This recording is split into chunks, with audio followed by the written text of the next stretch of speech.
Fala, minha gente, bom dia! Tudo bem? A gente aqui espera que sim. Vamos juntos, terça-feira, 11h15 da manhã, estamos chegando para toda Santa Catarina. Oi, querida Santa Catarina! Bom dia, Marister, como é que vai? Tudo bem, Fernando, e você? Ótimo, Bom dia. graças a Deus. Bom dia para vocês aí em casa. Ficamos juntos até o 1h05 com muita informação para vocês. Bom, o que você precisa saber logo nessa nossa abertura? Você precisa saber que a nossa equipe trabalhou muito. A produção, os repórteres, a edição, para que a partir de agora você fique por dentro. Sim, a apuração está feita e a partir de agora a gente te apresenta o que é notícia em Santa Catarina. Então vamos juntos por aqui, porque tem muita coisa acontecendo no nosso estado.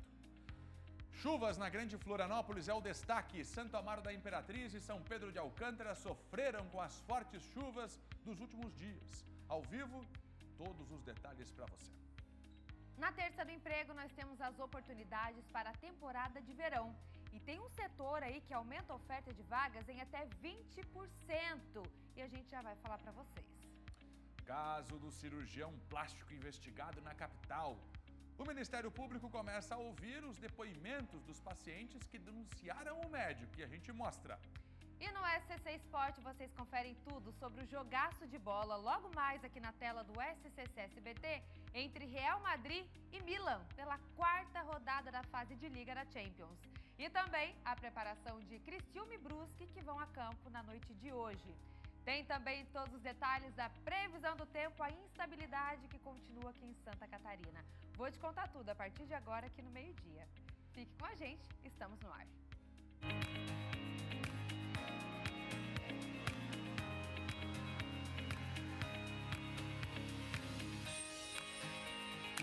Vamos lá, minha gente. Sou mais Criciúma e Brusque, hein, ô Marister? Sou mais Criciúma e Brusque. Mais que Real Madrid e Milan? Sou mais Criciúma e Brusque. Muito Vou te bem. falar. Bora, Bruscão. Bora, Tigre. Daqui a pouco todos os detalhes com a Angélica Varaschini pra gente aqui no SBT. Oi, Criciúma. Falando em Criciúma, bom dia. Bom dia, Brusque. Bom dia, Chapecó, Joinville, você de Lages, Grande Florianópolis, Blumenau. Vamos juntos por aqui. Chuva intensa em algumas cidades, em algumas regiões. Alagamentos já são vistos, trânsito caótico. Dona Marister, quando ela chega assim intensa, não tem jeito, traz transtornos. Não tem jeito. E vai continuar essa instabilidade. Pelo menos até amanhã a gente tem essa instabilidade. Quinta-feira tem nova frente fria. Então é bom a gente se acostumar com essas condições aqui no nosso estado pelos próximos dias. Hoje a gente tem condições diferentes em cada ponta do mapa. Mas antes eu quero ver as imagens lá fora, até para trazer um pouquinho disso que eu vou falar para vocês. Temos imagens agora ao vivo de Chapecó, região oeste do nosso estado, 28 graus, agora 11 horas e 18 minutos.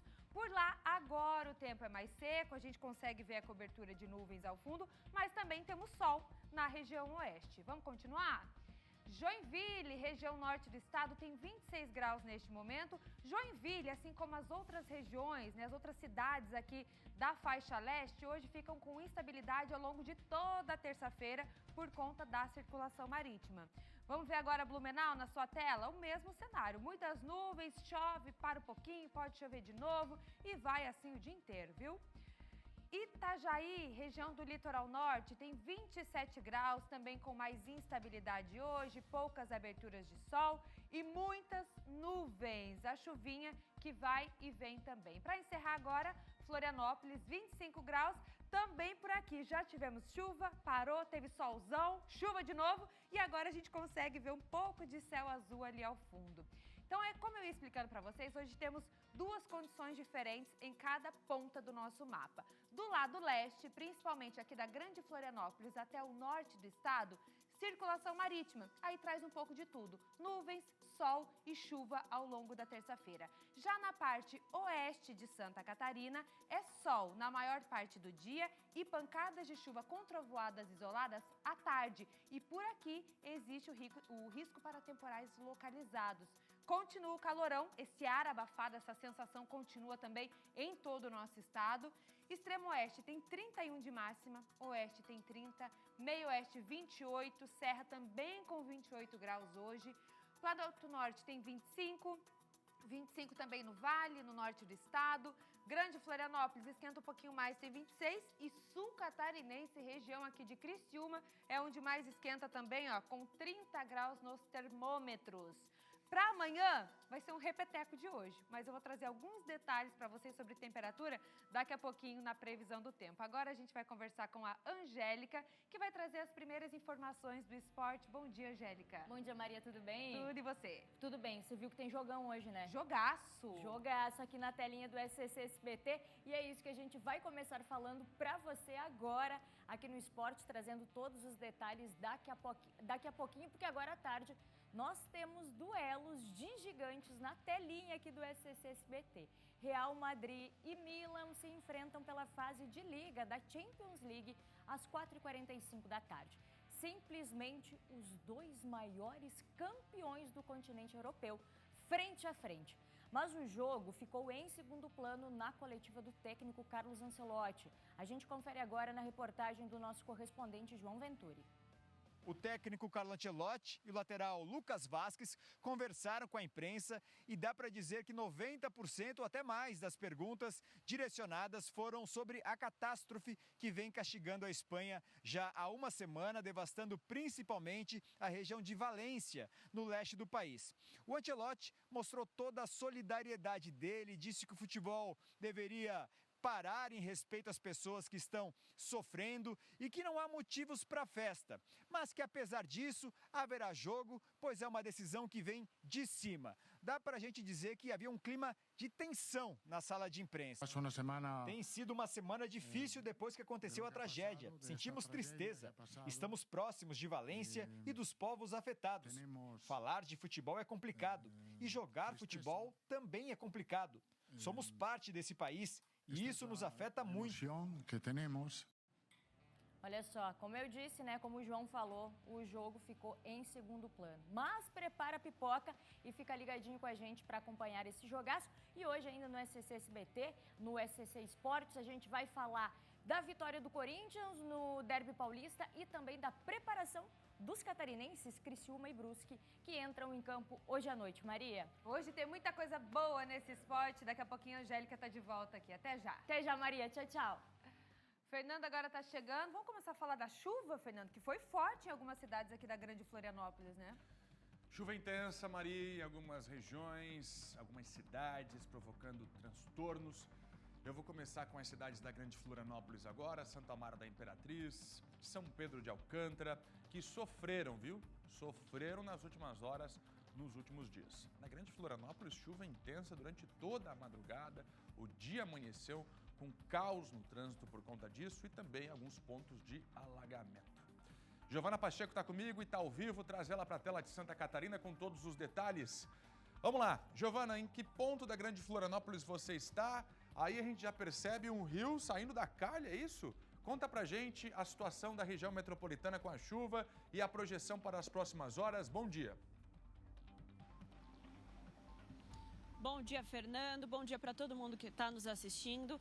Fernando, eu estou aqui em Santo Amaro da Imperatriz e já vou mostrar para vocês as imagens, porque nas últimas horas choveu mais de 100 milímetros de água aqui na cidade e, segundo a prefeitura, a situação agora está relativamente controlada. A gente passou pela cidade e realmente em outros pontos a situação está controlada. O rio, a prefeitura informou que baixou um pouco de nível e realmente está um pouquinho mais baixo, mesmo estando alto. Mas a gente está em outro ponto aqui que está um pouco mais crítico do que o resto da cidade, que é o caso da rua Rulivan Grace. Vocês estão vendo aqui, essa rua ela tem um ribeirão e, segundo os moradores, esse ribeirão, quando chove, seja pouco ou seja muito, realmente ele transborda e acaba invadindo o espaço das ruas. A gente chegou aqui faz um pouquinho de tempo e quando a gente chegou tinha alguns moradores ali do outro lado, tinha cerca de 10 carros e diversos moradores do outro lado da água, realmente vendo como é para passar, enfim. E desse lado aqui a gente conversou com outros moradores que preferiram não participar, mas eu vou trazer para vocês as informações. Eles informaram que isso é muito comum de acontecer por aqui, já fazem diversos anos e disseram também que, além de acontecer há muitos anos, a situação da construção da ponte também é algo que os incomoda, porque logo vocês vão ver a construção da ponte aqui. Ela está paralisada, segundo os moradores, há mais de um ano. E ela acaba influenciando, então, na vazão da água dessa região. E aí eles não conseguem passar para ir para outros pontos da cidade em nenhum ângulo. Ó, tá vendo? Aqui é a construção da ponte e, segundo os moradores, essa ponte acaba, enquanto ela não fica pronta, ela acaba influenciando na vazão da água e atrapalhando eles.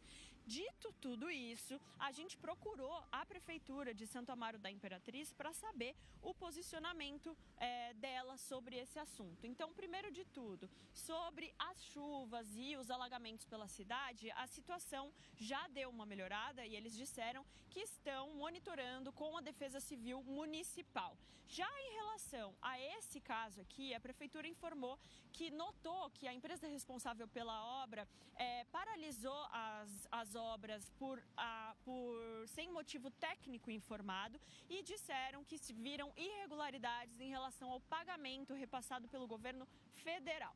A Prefeitura ainda afirmou, então, que mesmo assim a empresa se comprometeu a retomar as obras na segunda-feira, ou seja, ontem. Só que com as fortes chuvas elas não retomaram. Então a Prefeitura disse mais uma vez que vai fiscalizar quando o tempo ficar mais estável, vai fiscalizar para que essa obra então aconteça o mais rápido possível e aí resolva a situação da população. Agora, saindo de Santo Amaro da Imperatriz e indo para São Pedro de Alcântara, o prefeito publicou nas redes sociais um aviso para a população e, inclusive, falou também sobre a situação das aulas na cidade. Vamos conferir. O nível do rio já baixou consideravelmente, mas o nosso município segue em alerta devido à quantidade de chuva dos últimos dias e o risco grande de deslizamento na nossa cidade. A respeito das aulas, na escola de Santa Filomena, as aulas seguem suspensas na data de hoje. Nas demais escolas do município e na escola estadual, as aulas seguem normais, porém de forma facultativa. Seu filho não puder comparecer, não será prejudicado. E vale também a gente trazer um aviso sobre a estrada que liga São Pedro de Alcântara e Antônio Carlos, porque nesse ponto caiu um poste por causa das fortes chuvas aqui na Grande Florianópolis e ainda não tem previsão de quando esse poste vai ser retirado para que então as pessoas possam passar, enfim, transitar por esse local. E agora, indo para Biguaçu, também na Grande Florianópolis, a situação está um pouco mais controlada nessa cidade em relação às outras que eu mencionei aqui, mas também foram registradas diversas ocorrências, como queda de muro, queda de árvore e também alguns alagamentos pontuais. A Prefeitura informou que foram só danos materiais e que a Defesa Civil está monitorando intensamente para ver se tem algum ponto de risco. E também instruiu a população que se estiver em algum ponto de risco, se estiver correndo algum risco, é só ligar no número 199. Eu volto com vocês aí no estúdio e vou mostrando as imagens aqui também. Giovana Pacheco está com o pé na lama, mostrando pra gente já os impactos da chuva na Grande Florianópolis. Vamos rodar com o microfone do meio-dia, daqui a pouco a Gil volta com outra cidade, outro ponto da Grande Florianópolis. Agora, o Ministério Público de Santa Catarina está ouvindo pacientes do médico que é investigado por cometer supostas falhas em cirurgias estéticas. Eu usei a palavra suposta porque ainda há uma investigação e carece de condenação, tá ok? Mas para as vítimas, o depoimento é diferente. Foi o médico que cometeu essas falhas, na visão das vítimas, falhas essas que trouxeram sequelas graves. A Júlia Matos está acompanhando esse caso, trouxe para a gente aqui grandes reportagens denunciando e ouvindo as vítimas.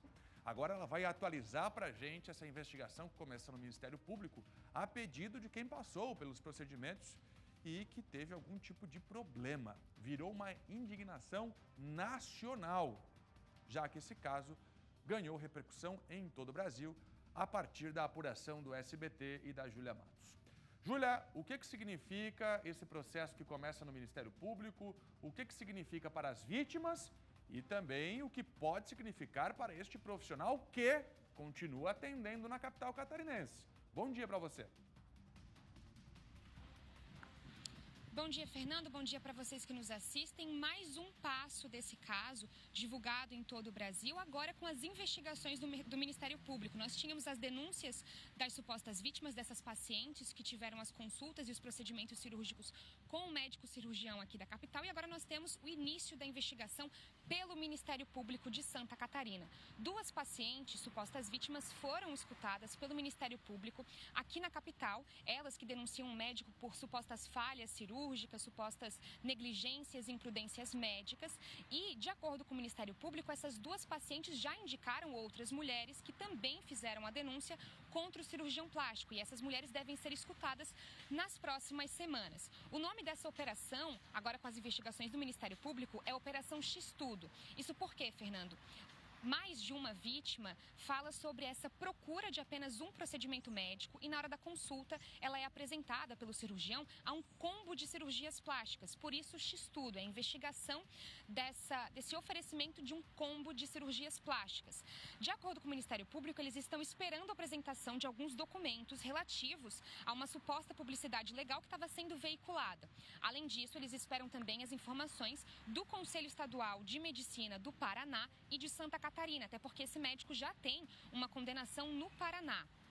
Agora a gente vai seguir acompanhando os próximos passos dessa investigação. De acordo com o Ministério Público, os objetivos dessa escuta das pacientes em primeiro plano é estabelecer uma delimitação das regras que traçam as cirurgias plásticas, sobretudo nesses casos onde mais de um procedimento é realizado na sala de cirurgia. A gente vem acompanhando o caso da Letícia Mello, que veio a público, ganhou repercussão nacional, ganhou repercussão aqui no SBT, com um caso que impressionou o Brasil, né, com esse pós-cirúrgico que levou a necrose de parte do corpo. Ela precisou inclusive fazer alguns enxertos.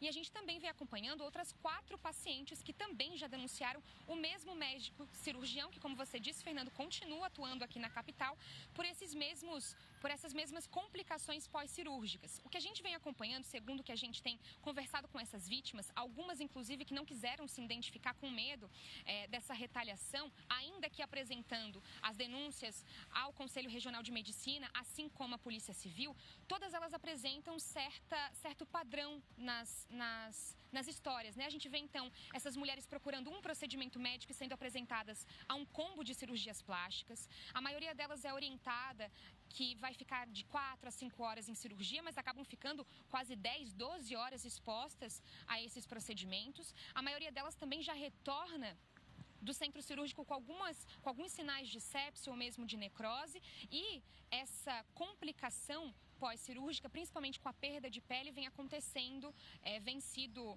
exposta nessas denúncias das supostas vítimas, né, desses pacientes que agora vêm a público depois que a Letícia Mello trouxe isso de forma nacional. A gente, claro, vai continuar acompanhando essa investigação. A gente segue acompanhando, inclusive, a situação das vítimas que continuam denunciando, o número de denúncias continua aumentando na Polícia Civil e no Conselho Regional de Medicina. E os próximos passos, qualquer informação, a gente vai retornar aqui para poder informar, Fernando. É um caso que impressiona, mas que também pede informação, conscientização. Não só das pacientes na hora de procurar esses combos cirúrgicos, né, na hora de pesquisar o médico e os procedimentos, mas também da justiça de cobrar bons resultados, bons históricos dos médicos que têm a vida de muitas pacientes aí na mão.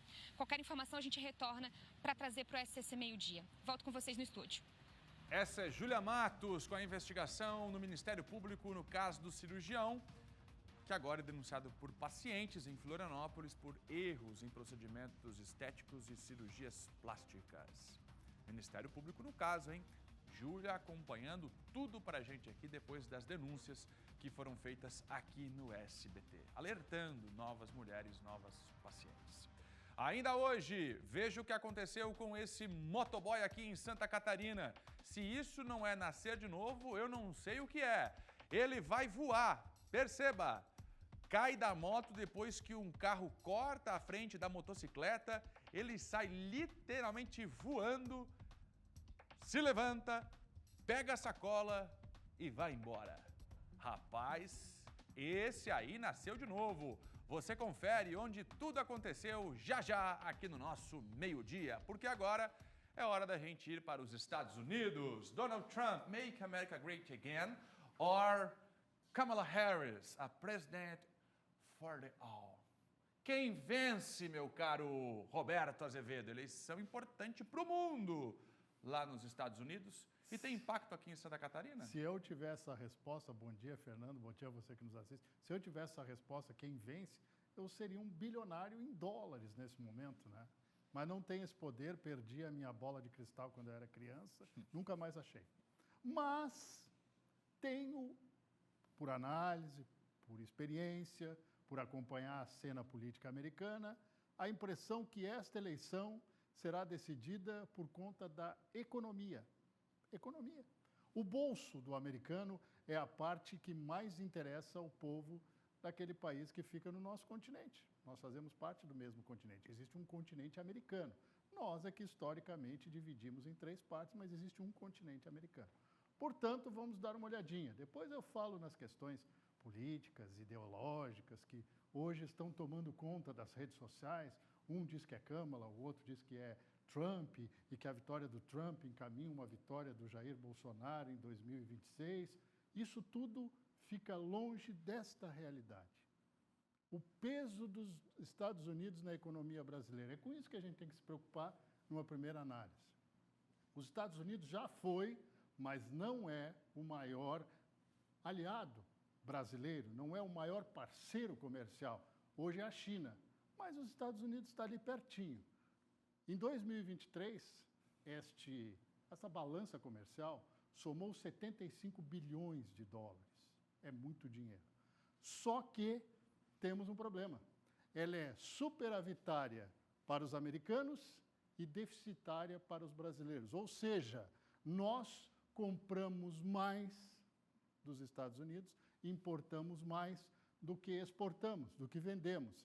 E esse déficit ficou em quase 14 bilhões de dólares. Então, pega aquele recurso ali, 75 bilhões, isso aqui é o que o Brasil, entre aspas, ficou devendo, quer dizer, gastou mais do que comprou.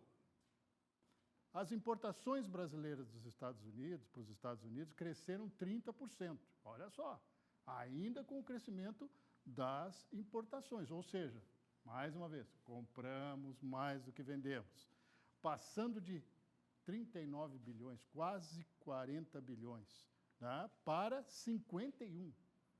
Ou seja, é muita coisa. Então, nós dependemos da economia americana. Bote isso na sua cabeça e põe a mão no seu bolso, porque é daí que vai sair essa diferença. Vamos ver o próximo quadro? Aí a gente faz uma avaliação. O que este país, Estados Unidos da América, significa para a economia de Santa Catarina? Aí nós temos um elemento a mais. Além da China, que é o maior parceiro comercial do estado de Santa Catarina, tem a Argentina. E aí tem os Estados Unidos também junto. Santa Catarina, no todo, para esses 3 países, exportou 11,6 bilhões no ano passado. É muito dinheiro. Santa Catarina é um estado exportador por excelência. Mas aí a gente começa a ver quais são os produtos que nós exportamos. Carnes de aves, carne suína, motores elétricos. Aqui tem uma coisa chamada WEG, né?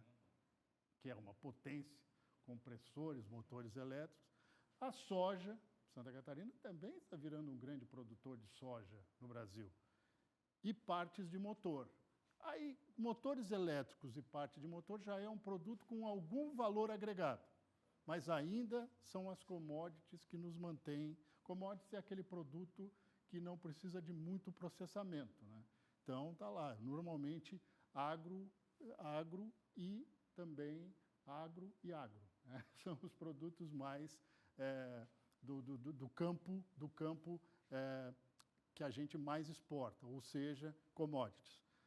Principais produtos importados de Santa Catarina em janeiro de 2024, mas aí eu estou falando dos 3 países, tá? Estados Unidos, China e Argentina. Não necessariamente nessa hora. Cobre refinado, já é um produto valor agregado. Pneus de borracha, industrializado. Partes e acessórios para veículos. Nós temos montadoras em Santa Catarina, nós temos montadoras da BMW, nós temos montadora da Chevrolet, então nós precisamos desses produtos. Ou seja, para nós catarinenses, deveria ser muito mais relevante a eleição nos Estados Unidos do ponto de vista econômico. Mas é claro que a gente gosta de fazer uma futrica, né, política ou até mesmo ideológica. Aí, do ponto de vista ideológico, é aquela coisa, muita gente diz que os democratas são de esquerda, passa longe disso, gente. Lá nos Estados Unidos existe extrema-direita e direita, acabou. Outros países têm até partido comunista registrado nos Estados Unidos. Não existe. E além daqueles candidatos independentes. Kamala Harris quer ser a primeira mulher presidente dos Estados Unidos. Donald Trump quer fazer uma façanha, voltar a ser presidente, não foi reeleito, voltar a ser presidente. Vocês podem notar que aqui ele está ainda com a cor natural, ele está com um tom laranja, né? Eu acho que é tanta, né? É tanta questão de fazer um processamento de cor artificial, né? Fazer aquele bronzeamento artificial que ele está laranja. Mas, enfim, os dois são dois candidatos completamente diferentes e representam duas culturas políticas completamente diferentes nos Estados Unidos. A gente até pode torcer, mas se aquela questão da economia é importante para o bolso do americano e, na minha opinião, vai resolver a eleição, um dos dois vai ser o signatário. Mas podem ter certeza, vai ser uma disputa taco a taco, porque o colégio eleitoral americano é uma coisa muito complexa. Você ganha no estado pelo voto popular e aqueles delegados, cada estado tem um peso diferente, se tiverem a maioria, são 270 delegados, vence a eleição.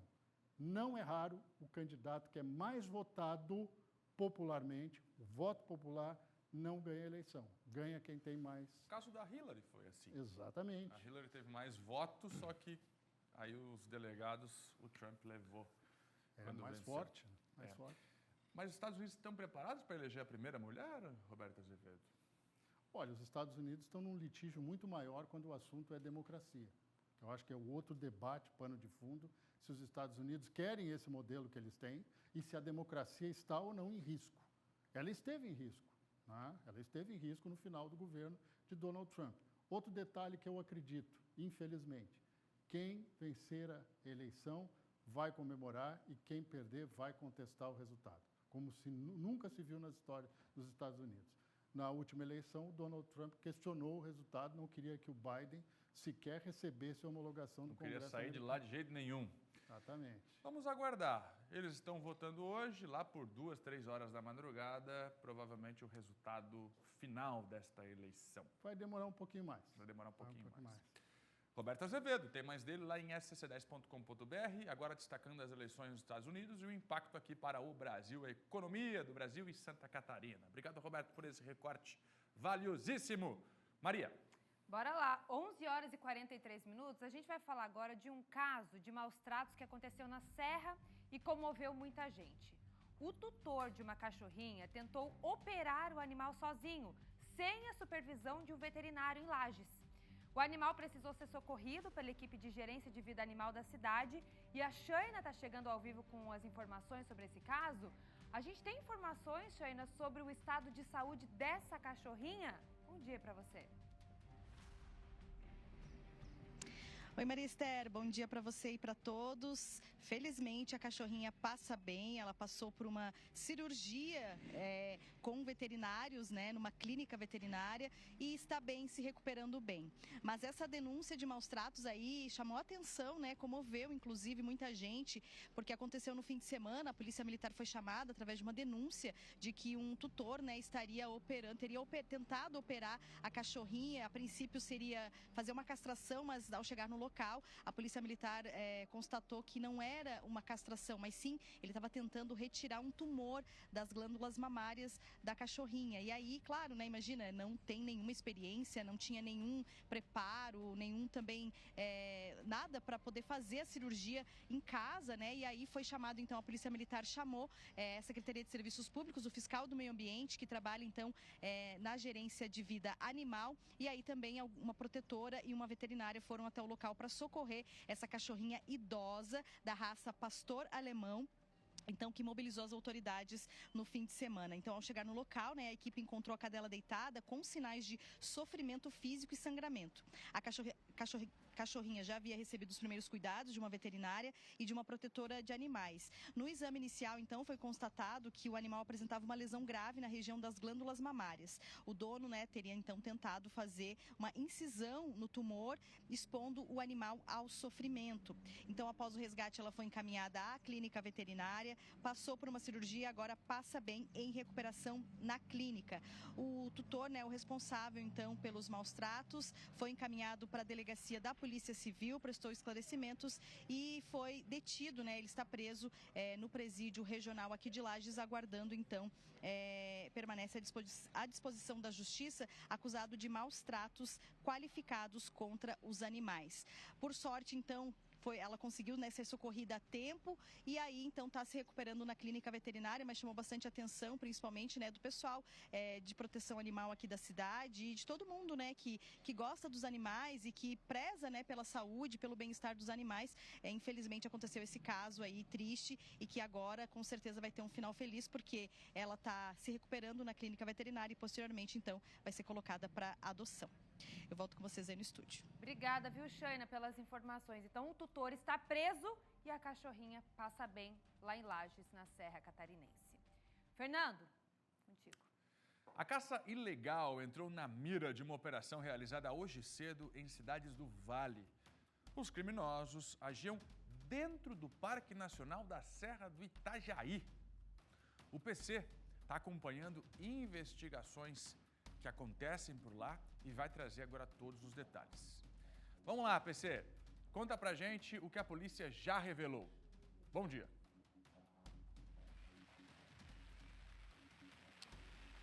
Bom dia, Fernando. Foram cumpridos 18 mandados de busca e apreensão contra os suspeitos de praticar caça clandestina dentro do Parque Nacional Serra do Itajaí. Nesta manhã, policiais federais e da PM Ambiental foram até as residências dos alvos da operação em 4 cidades aqui da região: Blumenau, Indaial, Rio dos Cedros e Guabiruba. Durante o cumprimento das buscas, foram encontradas 15 armas de fogo e mais de 1.000 munições. A polícia também encontrou e apreendeu celulares, rádios comunicadores, GPS, armadilhas e mais de 40 apitos para atrair animais. Segundo a Polícia Federal, os 18 caçadores investigados invadiam com frequência a área de conservação ambiental para capturar e matar animais silvestres. Isso por hobby, diversão e por turismo de caça. 3 pessoas foram presas em flagrante nesta manhã durante a operação por posse ilegal de arma de fogo. E a delegada da Polícia Federal dá mais detalhes de como os caçadores agiam dentro do Parque Nacional Serra do Itajaí. Esses caçadores se organizam em células. Nós identificamos que eles utilizam aí de meios insidiosos para entrar na mata. Eles constroem espécies de cabanas de apoio logístico no interior do parque para apoiar que a caçada se promova por dias sucessivos. Utilizam também cachorros especialmente treinados para o abate dos animais silvestres. O intuito desses caçadores é puramente o desfrute do exercício da caça, né? Isso não é comercializado, porque é um bioma bastante sensível. Nós temos menos de 10% do bioma original de Mata Atlântica no Brasil preservado, e essas áreas são parques nacionais que devem servir para o exercício da cidadania, da pesquisa, da visitação ordenada, e estão sendo prejudicados extremamente pela ação dessas pessoas que não têm consciência de que o mundo mudou. E a gente precisa entender que a preservação da fauna e da flora é essencial para a vida de toda a sociedade. A Polícia Ambiental não tem ideia do tamanho do dano ambiental causado pelos 18 caçadores investigados. E ainda, o trabalho de hoje é resultado de investigações de meses, trabalho em parceria entre as polícias federal e a ambiental. Os investigados poderão responder ou poderão ser indiciados pelos crimes de matar, perseguir, caçar e apanhar animais silvestres em área de conservação ambiental, praticar caça clandestina dentro do Parque Nacional Serra do Itajaí. Os investigados também podem responder por associação criminosa. Fernando. PC, muito obrigado pela informação. Aí está, portanto, preservação da fauna e da flora. A polícia investigando o crime ambiental. Deixa eu ouvir a chuva. Olha a chuva que está caindo. Volta comigo, o PC. O PC em silêncio agora, a gente consegue ver a intensidade da chuva que cai neste momento na região de Blumenau, na região onde está o nosso querido PC agora. Sobe o som, olha. Rapaz, esse barulhinho. Focalizando bem baixinho na televisão. Hein, ô PC? Um bolinho de chuva fritinho na hora, naquela banha que fica guardada dentro do fogão, na parte de baixo do fogão, que só tira a panela, frita e bota a panela de novo. Rapaz de Deus. Que chuvinha boa, PC. Que chuvinha boa. Onde que você tá? Que bairro é esse aí que você tá?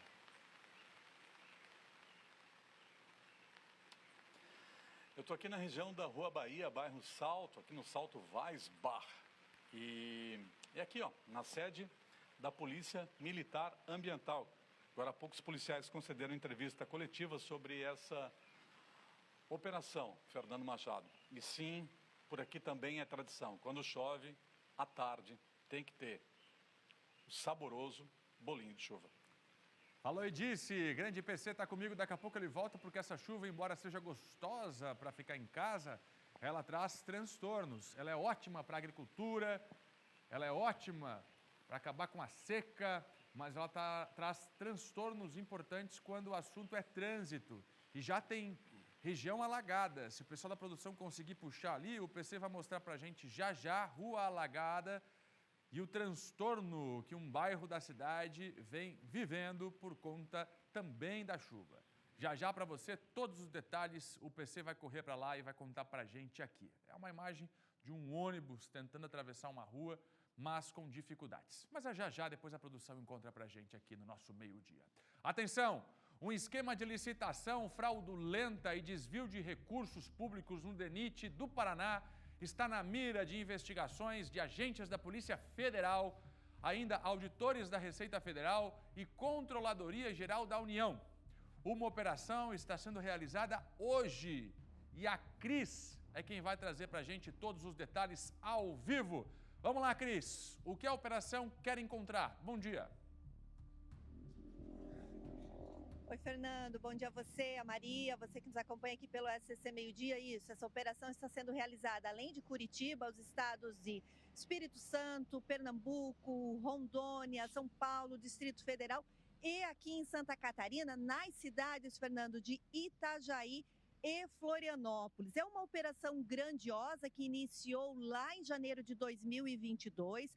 Durante a investigação entre 2011 e 2022, foi descoberto que funcionários públicos do DENIT estariam aí aprovando obras superfaturadas e com irregularidades. O auditor fiscal do Paraná nos passa mais informações sobre o resultado dessa investigação. Vamos conferir. A Receita Federal, após o afastamento do sigilo fiscal dos envolvidos, realizou um trabalho de avaliação patrimonial. Nesse trabalho, foi possível constatar que os servidores do órgão detinham um patrimônio não compatível com a renda por eles auferida. Como, por exemplo, um engenheiro do órgão tinha um patrimônio declarado de R$100 mil. Após 10 anos, esse patrimônio passou a R$2.900.000, um aumento de 29 vezes. No trabalho realizado pela Receita Federal, também foi observado que empresas associadas aos servidores envolvidos eram de fachada, não detinham capacidade operacional e nem funcionários, e eram utilizadas simplesmente para a lavagem do dinheiro. Olha, a operação conta com a participação de 239 policiais federais, 12 auditores fiscais, além de servidores da Controladoria Geral da União. Foram cumpridos 54 mandados de busca e apreensão. As ordens judiciais foram expedidas pela 14ª Vara Federal de Curitiba e prevêem, Fernando, a retenção e o bloqueio de bens, móveis e imóveis, de veículos de alto valor, além do bloqueio de ativos financeiros desses investigados. De acordo com a assessoria, essas são as únicas informações que podem ser repassadas até o momento. Nomes e demais órgãos envolvidos, por enquanto, não foram divulgados. Volto contigo, Fernando. Muito obrigado pela apuração, Cris. Deixa eu seguir. Veja o que aconteceu com um motoboy aqui em Santa Catarina. É impressionante como ele termina depois do acidente. Você vai entender comigo agora. O carro corta a frente, o Fiat Uno corta a frente do motoboy. Ele roda, literalmente voa, dá uma pirueta, cai, se levanta, pega a sacola e, pelo que parece, está bem. 1 minuto depois ele senta para aguardar ajuda e aí deita no chão da calçada. Veja novamente, o Fiat Uno corta a frente. O Fiat Uno vai fazer uma conversão à esquerda, não vê o motoboy toca no capô, voa, cai, levanta, recolhe a sacola que levava comida. Meu Deus do céu, mas é impressionante esse negócio aqui. Quem vem trazer todos os detalhes ao vivo é o nosso Felipe Bastos, porque o caso aconteceu na região oeste catarinense. Bom, até o que a gente tem de imagem aqui, o motoboy, depois de se levantar, acaba deitando novamente ali à espera de socorro. Como é que terminou essa história, hein, Bastos? Ele tá bem? Bom dia. Bom dia, Fernando Machado. Bom dia a toda a nossa audiência do SCC Meio-Dia. Informações apuradas pela nossa equipe agora pela manhã dão conta de que ele está bem, Fernando. Apesar desse susto muito grande, desse grave acidente registrado na Avenida Fernando Machado, no finalzinho da manhã desta segunda-feira. E as imagens são impressionantes. Como tu mesmo falaste, ele nasceu de novo. A gente pode ver o exato momento em que esse motoboy, ele colide na lateral de um veículo e ele literalmente voou sobre esse automóvel. Ele acabou caindo poucos metros depois do local do acidente e o mais impressionante é que ele se levantou, mas na sequência ele acabou caindo, muito provavelmente com alguns hematomas e também alguns ferimentos pelo corpo. Esse acidente, Fernando, não foi atendido nem pelos bombeiros e nem também pela Guarda Municipal aqui de Chapecó. Mas, por sorte, esse motorista, esse motoboy está bem. Muito provavelmente deve voltar ao trabalho nos próximos dias, mas a moto dele, que ele utiliza para trabalhar, ficou completamente destruída. Mais um flagrante de um grave acidente de trânsito registrado aqui em Chapecó. Fernando. Obrigado, Bastos. Se isso não é nascer de novo, eu não sei o que é. Graças a Deus está bem. A informação mais recente com relação a este acidente envolvendo um motoboy lá na Avenida Fernando Machado, em Chapecó. Olha, um grave acidente também foi registrado na BR-101 em Araquari, norte do estado. As imagens mostram a força do impacto. Veja comigo o que aconteceu por lá. O caminhão acaba encostando no carro e por pouco esse carro não é prensado de forma mais intensa, meu Deus do céu, entre o ônibus da frente e o caminhão que vinha logo na sequência. Olha como é que ficou o carro. Essa aqui é a situação do carro. Infelizmente, uma tragédia. O fluxo acontecia e o caminhão acabou empurrando o carro contra o ônibus.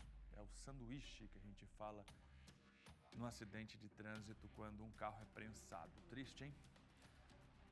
Ô Luiz, vem cá, Luiz. O que você já apurou desse acidente? O que teria acontecido ali? Parou? Geralmente acontece isso, né? A fila, o trânsito para, fica lento, formação de fila. Quem vem na sequência não consegue frear e empurra tudo que vem pela frente, se for um caminhão, como nesse caso aqui. Explica pra gente o que você apurou, Luiz. Bom dia. Bom dia, Fernando. Pois é, se em várias praças está havendo chuva, hoje aqui em Joinville está um tempo ensolarado, Fernando, mas ontem aqui em Joinville choveu o dia inteiro.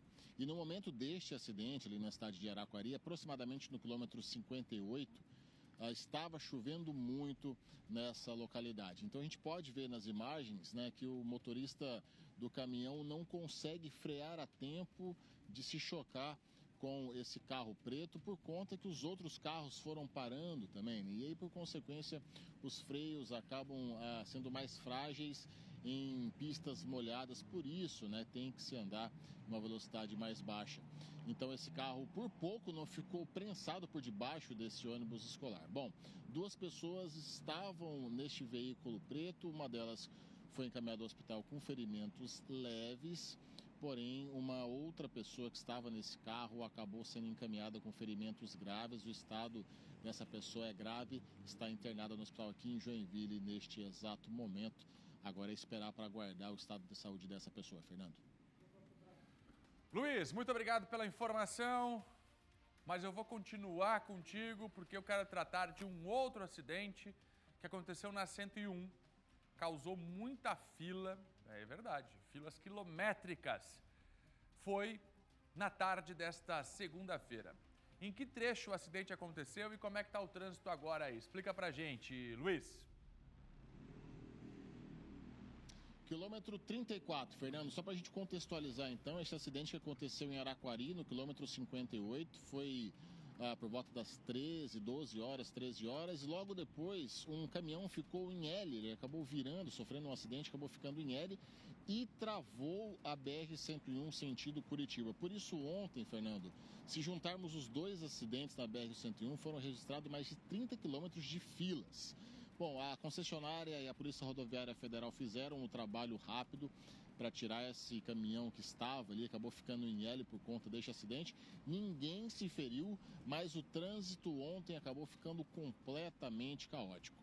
Segundo informações da concessionária, neste exato momento, o trânsito, tanto no trecho 58 quanto no trecho 34, fluem normalmente, mas a chuva forte de ontem e esses 2 acidentes causaram bastante transtorno para quem tentava ir para a capital do Paraná. Fernando, volto contigo. Muito obrigado. Está explicado então, o trânsito intenso na BR-101 no norte, 2 acidentes graves por lá e o Luiz mostrando tudo pra gente aqui no SBT. Sabe que na sexta-feira aconteceu um acidente semelhante no trecho de São José, ali em frente ao Munducar, envolvendo uma carreta e um ônibus. A carreta também ficou em L, travou toda a pista no sentido sul. Aí a pergunta, porque desde as 5 horas da tarde na sexta-feira, a BR-101 na Grande Florianópolis travada no trecho de São José, no trecho de Palhoça. E o contorno viário? Será que está faltando sinalização, orientação para os caminhoneiros? O aplicativo de Waze ou Maps, ainda esses aplicativos não estão mandando o caminhoneiro pegar essa rota alternativa? Porque o trânsito, 5 horas da tarde na sexta-feira, parado na 101. Sem graves acidentes, era só trânsito intenso mesmo, nos 2 sentidos. E aí, um acidente por volta de 10 horas da noite fechou a rodovia, no sentido sul, com muita chuva. Então, o contorno viário precisa ser analisado para saber se os caminhoneiros, porque depois da fila formada, pós-acidente na sexta-feira, eu pude perceber, estava lá, muitos caminhões que poderiam estar no contorno viário, porque estavam na faixa antiga da BR-101. E 5 horas da tarde, sem acidente, trânsito parado na 101. Quer dizer, há 2, 3 meses atrás, Santa Catarina vivia na expectativa de que o contorno resolveria o trânsito na 101. Sexta agora, eu estava lá, fiquei mais de 1 hora na BR-101 e não tinha acidente nenhum. Era só trânsito intenso mesmo. O contorno viário precisa de uma análise. Vambora! Maria Esther chegando com outras informações. É isso, Fernanda. A gente vai falar agora da Casan, que está realizando esta semana o programa de recuperação de créditos, o Zero Dívida. Os consumidores podem renegociar o pagamento das faturas atrasadas. Júlia Matos está ao vivo, vai explicar os detalhes. Quais descontos estão sendo oferecidos, Julinha? Conta pra gente, bom dia. Bom dia, Marister. Os descontos vão depender dessa renegociação feita com a Casan. Isso porque aqueles que vão pagar em cota única, ou seja, de uma vez só, podem ter isenção total de juros, ou seja, não pagar nenhum centavo a mais além da dívida. E para aqueles que preferem o parcelamento, que pode chegar a 36 meses de parcelamento, essa redução dos juros pode chegar a 70%. Por isso, a gente preparou um telão para o pessoal de casa que está assistindo para poder acompanhar essa redução de juros. Como eu disse, na cota única há uma redução de 100% desse valor. De 2 a 12 meses, nós temos aí uma redução de 90% dos juros. De 13 a 14, 80%. E de 25 a 36 meses, ou seja, se chegar a 36 parcelas, nós temos a redução de 70% desses juros. Na última renegociação feita pela Casan, cerca de 3 milhões de reais foram renegociados com os consumidores. É importante dizer também que a primeira entrada para aqueles que vão fazer o parcelamento deve ser de 5% do valor total dessa dívida, assim como a primeira parcela dos parcelamentos deve ser de R$ 50 no mínimo para pessoas físicas e de R$ 100 no mínimo para pessoas jurídicas. Essa renegociação vai acontecer, já acontece todos os anos e deve continuar acontecendo até janeiro desse ano, até dia 15 de janeiro do ano que vem. Ou seja, nós temos aí novembro, dezembro e até dia 15 do ano que vem para poder renegociar essas dívidas. Elas podem acontecer nas sedes de atendimento da Casan ou mesmo pelo telefone que é possível acessar no site oficial da Casan. Renegociação, é bom que o pessoal esteja presente e termine esse ano não no vermelho, né, Maristério? Então, se atentar a esses parcelamentos para poder deixar tudo em dia no final do ano. Volto com vocês. Tá dado o recado. Obrigada, Júlia Matos, pelas informações. Agora a gente vai fazer um intervalo aqui no meio-dia. Na volta, tem oportunidades na nossa terça do emprego e a gente vai com imagens. Vamos dar uma espiadinha no tempo lá fora. Navegantes, 27 graus e o tempo segue emburrado.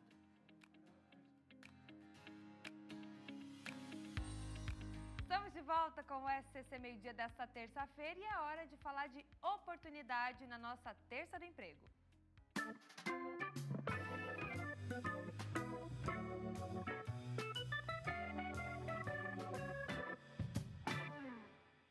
Todo verão, Florianópolis recebe milhares de turistas. Com a chegada deles, os bares, restaurantes, comércio em geral, costumam procurar reforço para dar conta do atendimento. Então, a gente vai conferir por que tem oportunidade de emprego aqui na nossa capital. Olha só. O verão está chegando e com ele também chegam os turistas à procura de bons serviços e atendimentos em Florianópolis. E esse momento pode ser visto pelos trabalhadores como uma oportunidade. A gente espera receber mais de 2 milhões de turistas aqui em Florianópolis, o que é muito bom. E a gente tem que aí conseguir atender, né, aquelas necessidades básicas de saneamento, trânsito, segurança, para daí a gente ter um reflexo no comércio e principalmente nos bares e restaurantes. A expectativa da Prefeitura de Florianópolis é de que essa temporada seja histórica. São mais de 145 voos internacionais por semana que ligam a cidade a 7 países diferentes. Isso sem contar os voos domésticos. E para receber esses 2 milhões de turistas é preciso planejamento, também por parte do comércio. A gente faz eventos específicos para o setor, treinamentos aí junto com outras entidades parceiras para os funcionários, cursos, né? Então, para conseguir aí capacitar, às vezes, essa mão de obra que está vindo de outros lugares e não é tão capacitada. Nos próprios estabelecimentos, né, as vagas são ofertadas em alguns sites específicos, mas as oportunidades, elas são mais rápidas quando a pessoa procura, às vezes, o próprio estabelecimento. Hoje, quase todos os estabelecimentos, tá, do litoral estão contratando. Florianópolis e Santa Catarina estão no pleno emprego, então a gente tem aí uma quantidade de vagas de oferta de trabalho muito alta. Este shopping da capital, por exemplo, abriu pelo menos 200 vagas de emprego para suprir a demanda da alta temporada. Essas vagas são nas lojas em geral e também para alimentação. Essas vagas tanto são para aqueles já qualificados, vendedores, operadores de caixa, repositores, mas também para atendentes, ou seja, mesmo pessoas sem experiência anterior em primeiro emprego, tem a oportunidade de trabalhar aqui no shopping. E para buscar essas oportunidades, é só imprimir o currículo e ir até as lojas. O ideal mesmo é vir ao shopping, encontrar as lojas com as quais a pessoa tem algum nível de identidade e perguntar se as vagas ali estão abertas. O importante é entender que essas vagas não são temporárias. São vagas que se abrem agora Mas, se a pessoa se demonstrar comprometimento e interesse pelo trabalho, né, certamente ele terá a chance de continuar conosco quanto tempo quiser. É isso, é uma chance para começar, oportunidade. Vamos continuar falando de vaga aqui em Santa Catarina. Vamos chamar os nossos repórteres aqui da Terça do Emprego. Já temos o Bastos na região oeste, a Cris no litoral norte, a Shaina que está em Lages e o Luiz que está na região norte. Vamos começar então com Chapecó, que está com 880 vagas disponíveis em pelo menos 334 empresas. Bastos, conta algumas dessas vagas pra gente. É isso aí, Maria Esther. Aquelas vagas, inclusive, já têm entrevistas marcadas, como toda terça-feira que a gente mostra aqui na nossa Terça do Emprego. Preparamos aquela tela tradicional também para ver quais são as entrevistas para os futuros candidatos nessas vagas. Hoje, daqui a pouco, a partir da 1h30 da tarde, no balcão aqui do centro, tem entrevista para a vaga de recepcionista e serviços gerais e limpeza. Amanhã não tem entrevistas marcadas, mas na quinta-feira, também aqui no balcão do centro, entrevistas para operador de estacionamento, auxiliar de obras, carpinteiro, pedreiro, armador de ferro e também contramestre. Lembrando que além dessas vagas que estão com entrevistas marcadas, tem muitas outras vagas com contratações urgentes. Todas elas estão disponíveis no site da Prefeitura de Chapecó. Se você ficou interessado em qualquer uma dessas vagas, os telefones para agendamentos das entrevistas estão aparecendo aqui na tela. Lembrando também que o Balcão Municipal de Empregos aqui de Chapecó, ele funciona das 8 horas da manhã até as 15 para o meio-dia, da 1h15 da tarde até as 5h30 de segunda a sexta-feira. O balcão aqui do centro fica bem embaixo do bandejão do restaurante popular aqui de Chapecó. Maria, voltamos ao estúdio. Boa, Felipe Bastos. E em Navegantes estão abertas mais de 600 vagas de emprego e é a Cris que vai contar como você pode se inscrever e também destacar algumas vagas. É isso mesmo, Cris? Isso, Maria. Bom dia para você. São 633 vagas para vários setores e várias empresas. O candidato pode fazer a inscrição de forma online por meio do portal Navega Mais Empregos. Clique na aba Conheça as oportunidades, selecione a vaga e faça o seu cadastro. Por lá também você confere informações de cada vaga, nome da empresa e inclusive o salário que está sendo oferecido, viu, Maria? A gente vai destacar, sim, algumas vagas que estão disponíveis. Torneiro mecânico, operador logístico, auxiliar de cozinha, pizzaiolo, professor de educação física, 2 estágios, 12 vagas temporárias e 6 vagas para menor aprendiz. São oportunidades para trabalhar em tempo integral, meio período, modo temporário, home office e também para mês. No portal ainda há a possibilidade de contato direto com as empresas. Daí você me pergunta, eu prefiro fazer de forma presencial. Pode sim também no Cine, das 8 da manhã às 6 horas da tarde. O Cine aqui em Navegantes se localiza na Avenida Prefeito José Juvenal Mafra, 498, no centro de Navegantes. A gente deseja boa sorte a todos. Volto contigo, Mariana. É isso, Cris, sempre na torcida. A gente vai agora para Lages com a Shaina. Por lá vai ser realizado essa semana um feirão de empregos com muitas oportunidades e ela vai falar agora dessas informações sobre algumas vagas que estarão disponíveis nesse feirão, né, Shaina? É isso, Maristera. Aqui em Lages, esse feirão pretende movimentar o mercado de trabalho por aqui, viu? É um feirão do Senac em parceria com o Cine aqui de Lages. Então, são cerca de 20 empresas que vão estar participando, oferecendo mais de 200 vagas nas empresas, né? E são vagas imediatas e também para cadastro reserva. Esse feirão vai acontecer na sexta-feira, dia 8 de novembro, a partir das 9 horas da manhã. E a gente vai colocar aí na tela algumas vagas, né, que vão estar disponíveis no Feirão do Emprego que vai acontecer, então, do Senac. No Senac, que vai acontecer na sexta-feira. Tem vaga para vendedor interno, analista de assistência técnica, frente de caixa, auxiliar de produção, eletricista, açougueiro, confeiteiro ou confeiteira, repositor, balconista, atendente de padaria, também para caixa, empacotador, auxiliar de depósito, estoquista e também para jovem aprendiz. Essas são só algumas das vagas que estarão disponíveis, né? Então, quem quiser mais informações tem que comparecer no Feirão do Emprego, que vai acontecer então sexta-feira, dia 8, das 9 da manhã até as 6 horas da tarde. O local vai ser lá no Senac de Lages, na Avenida Dom Pedro II, 1450, no bairro São Cristóvão. O Senac fica próximo à rodoviária, todo mundo sabe onde é, todo mundo conhece. E durante o feirão também o Senac vai estar promovendo oficinas gratuitas para os participantes. Às 9 da manhã e às 3 da tarde, uma oficina para elaboração de currículos. Às 2 horas da tarde vai acontecer uma outra oficina de entrevista de empregos. E uma empresa de recrutamento vai realizar uma palestra sobre soft skills a partir das 10 horas da manhã. Então, esse evento é uma oportunidade para as pessoas irem lá, levarem os currículos, conversarem diretamente com as empresas e, quem sabe, sair de lá com uma vaga no mercado de trabalho, ainda quem quer fazer transição de carreira, enfim. Muito bacana que vai acontecer, então, esse Feirão do Emprego, sexta-feira, aqui em Lages, uma parceria do Senac, também do Cine, aqui em Lages. Volto com vocês aí no estúdio. Muito bem, Shaina. E agora, para fechar a nossa terça do emprego, a gente vai para o norte catarinense, Joinville. Tem mais de 2.000 vagas de emprego esta semana. Luiz, conta algumas delas aí pra gente.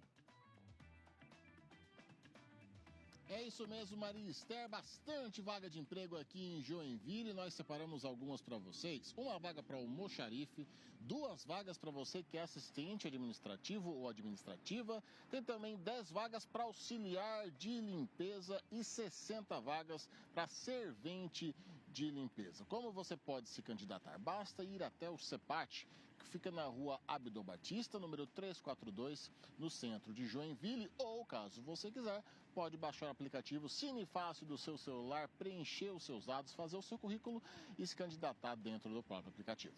Eu volto contigo, Maria. Tá aí, fechou com chave de ouro a nossa terça do emprego aqui no SCC Meio-Dia para você que está buscando uma vaga nessa reta final de 2024. Boa sorte, a gente sempre fica aqui na torcida por vocês. Fernando. Vamos lá, Maria. Começaram as obras para elevar a pista da BR-470 em Agronômica, lá no Alto Vale. O trecho sofre com alagamentos em períodos de fortes chuvas e também quando o rio Itajaí-Açu enche. O PC está com a gente e vai explicar que obras são essas. Diga lá, PC!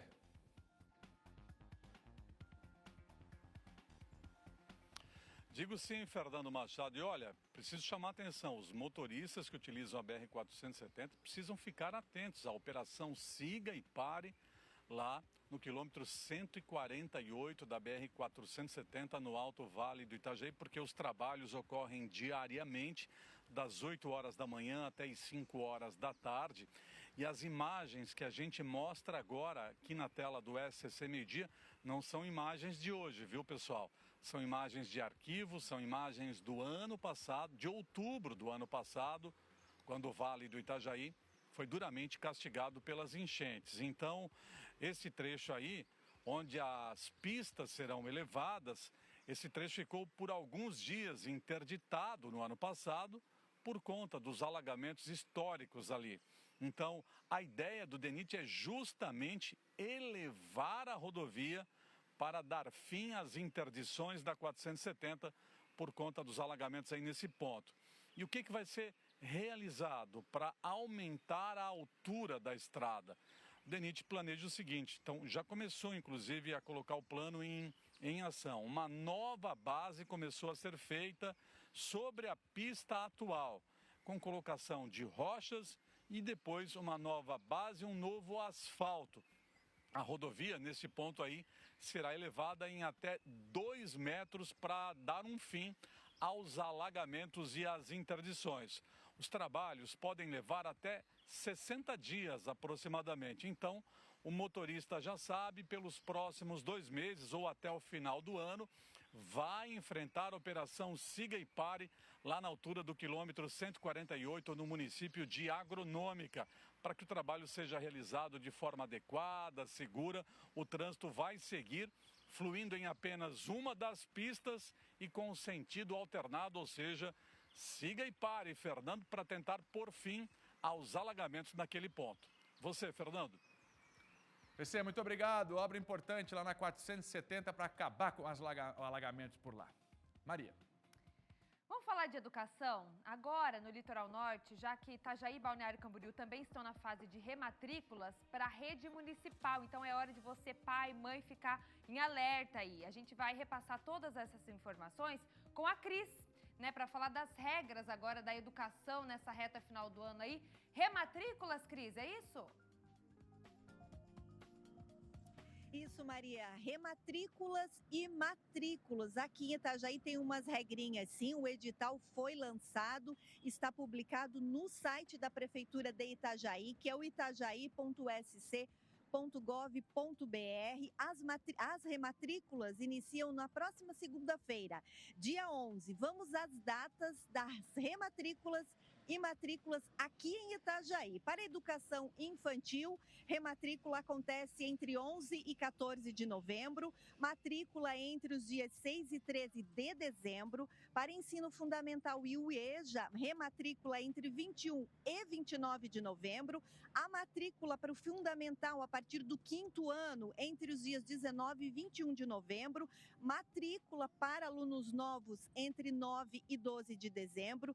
Para a educação integral, rematrícula entre 11 e 13 de dezembro e a matrícula 16 e 17 de dezembro. E para a educação especial, a matrícula daí sim vai acontecer só nos dias 4 e 7 de fevereiro de 2025. Documentação e demais informações devem ser consultadas diretamente no portal, no site da Prefeitura, que eu vou repetir, é o itajaí.sc.gov.br. Agora vamos falar de Balneário Camboriú, Iniciou ontem o período de rematrícula para a educação infantil e segue apenas até o dia 14 de novembro e deve ser feito diretamente nos núcleos de educação infantil, presencialmente. Caso a unidade aí não ofereça o nível que a criança vai frequentar, daí sim vai fazer um cadastro online pelo site bc.sc.gov.br, que é o site da Prefeitura, entre os dias 18 e 22 de novembro. E a matrícula presencial, esta sim vai acontecer entre os dias 25 e 29 de novembro na unidade escolar. Em Balneário Camboriú, a expectativa é que 5.600 crianças até o fim do prazo sejam matriculadas. Maria, volto contigo. Obrigada, Cris, pelas informações. Agora eu vou bater um papo com o Fernando Machado e quero falar com vocês aí em casa também. Vocês gostam de escutar rádio? Seja para curtir uma música, ficar bem informado? Você gosta, Fernando? Todo dia eu ouço rádio. Eu também. Falavam, quando a televisão surgiu, que o rádio iria morrer. Cadê? O rádio é um sucesso até hoje, ô Maria Esther. Ele tem aquela magia de você ficar imaginando as coisas, né? Você pega um locutor bom, ele te leva, ele faz você viajar. E eu acho bacana como o rádio faz a gente criar afinidade com quem a gente escuta todos os dias. É como se a gente conhecesse aquela pessoa realmente, né? É verdade. Aquela voz amiga, acaba fazendo parte da nossa rotina. Alô, gente amiga. E a Associação Catarinense de Emissoras de Rádio e Televisão, a ACAERT, divulgou uma nova pesquisa sobre o rádio em Santa Catarina. O rádio é tudo de bom, porque ele é ao vivo, ele é prático. A notícia aconteceu, o negócio em um minuto tá no ar. É ágil. É ágil, né? O rádio tá lá. Então, assim, sem falar da companhia, e agora as rádios, né, estão segmentando. Então, eu gosto de uma música, vamos lá, mais clássica, mais popular. Tem uma rádio. Já sabe onde ir. Popular, sertanejo, tem outra rádio. E aí você consegue conversar. Sabe Um público mais velho, público mais jovem, tá muito segmentado o rádio. Eu adoro. E segundo esse estudo que a Maria estava falando, eu quase perco o fio da meada, 8 em cada 10 catarinenses ouvem rádio diariamente, demonstrando a força desse meio de comunicação. 8 em cada 10 é gente, hein? É, por isso a gente tá aí, Fernando. Esses outros dois estão fazendo o quê, hein? Deixa eu ver. A minha voz, a sua voz. Ele está presente na vida de muita gente, todos os dias, com informação, música, entretenimento, propagandas de serviços e produtos. Então, na casa do pessoal estão ouvindo a Clube. Na casa do seu Nascimento e da dona Noraci, o rádio fica ligado o dia inteiro. Já é praticamente um integrante da família. Nós 5 horas tá ligado o rádio. É o dia inteiro. Às vezes é poucas horas que eu desligo. Negócio de 1 hora, 2 que eu desligo, mas também Estou dentro de casa, já está ligado também de novo. Sempre de portas abertas para atender. E não é só na cidade que o rádio é um companheiro fiel. Quem vive no campo também está de ouvido ligado no rádio enquanto realiza as atividades do dia a dia. O radinho deu das 5 horas da manhã.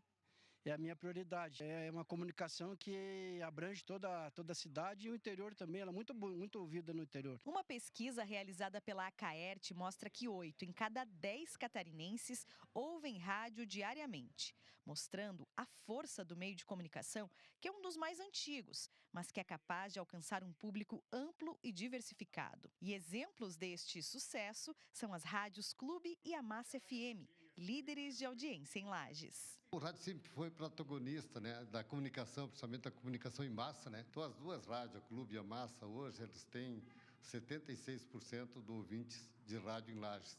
Estão mostrando, né, tanto a força do rádio como das rádios aqui do Grupo SCC, tanto a Clube e a Massa, porque elas se completam. A Clube com mais informações, né, no dia a dia, e a Massa com entretenimento, mais música. A pesquisa revela que o horário nobre do rádio é entre as 8 da manhã e as 7 horas da noite. São mais de 10 horas, com 1 milhão de ouvintes por minuto. E o período em que as pessoas estão mais ligadas é de manhã, com picos de 2 milhões de ouvintes. É uma multidão conectada com o rádio todos os dias. Em casa, no trabalho, no carro, no celular, nas plataformas digitais. Tem muita gente sintonizada nas frequências do rádio. E o público é variado, de 15 a 70 anos, comprovando a capacidade do rádio de se adaptar a diferentes gerações, gerando conteúdo relevante e atraente para todos. A rádio é um meio de comunicação, né, que todo mundo ouve, né, em algum momento em casa, na parte da manhã ou no carro, né? Apesar das redes sociais, internet, o pessoal fala muito, né? Mas a rádio tem seu público e nunca vai deixar de existir. Eu gosto de ouvir principalmente por causa das informações, né? A gente consegue ter bastante informação, principalmente da cidade, da localização do estado. Rádio é informação, rádio é tudo. Outro dado revelado na pesquisa é que 65% das pessoas consideram o locutor de rádio um influenciador. É você poder ser um parceiro, ser um amigo e fazer parte da vida de pessoas que a gente nem imagina, chegar em lugares que a gente nem imagina, mostrando para elas o nosso cotidiano, mostrando o que acontece, as informações, de uma maneira que ela vai poder depois comentar com alguém, conversar com alguém, baseado naquilo que a gente falou. Ainda de acordo com a pesquisa, o rádio se destaca pela credibilidade. 64% confiam nos comerciais que ouvem no rádio e 60% dizem que o rádio é o meio de comunicação mais confiável. O rádio ele tem uma característica regional e local que ele é imbatível, ou seja, as pessoas, na verdade, elas gostam de saber do mundo, elas gostam de saber do seu país, mas elas principalmente precisam saber da sua cidade e da sua região.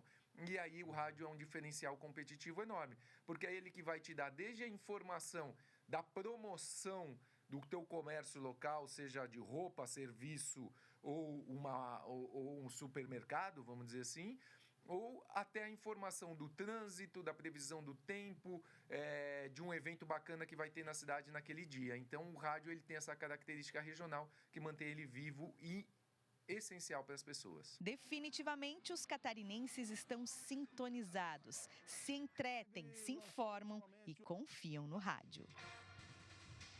Você está ouvindo Clube Comunidade.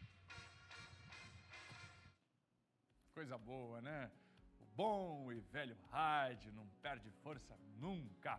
Um abraço pro Guido, que também esteve com a gente nessa reportagem, fazendo um grande trabalho lá na Acaert. Roberto Azevedo comigo, discussões agora sobre as mudanças na Previdência dos servidores públicos municipais. Essa discussão está nas mãos do Congresso Nacional e o Roberto vai destrinchar para a gente agora. É verdade. O prefeito em exercício de Florianópolis, João Cobalcini, do MDB, presidente da Câmara de Vereadores, conversou com o titular Topázio Neto antes que ele viajasse para Barcelona, na Espanha, para participar desse congresso de cidades inteligentes. Pois bem, ouviu de Topázio a seguinte frase: a questão da reforma do IPREF, que é o Instituto de Previdência dos Servidores Municipais de Florianópolis, nós só vamos tocar depois que o Congresso Nacional decidir as regras. E o que o Congresso Nacional está decidindo? O Congresso Nacional está decidindo uma regra geral, ou seja, vale para todo o município e todo o estado brasileiro o que já existe em Brasília. Vamos dar uma olhadinha no que é esta discussão que hoje está na Comissão de Constituição e Justiça da Câmara. Um dos assuntos mais polêmicos e que é diferente hoje em muitos regimes próprios de previdência de servidores municipais é a questão da idade de aposentadoria.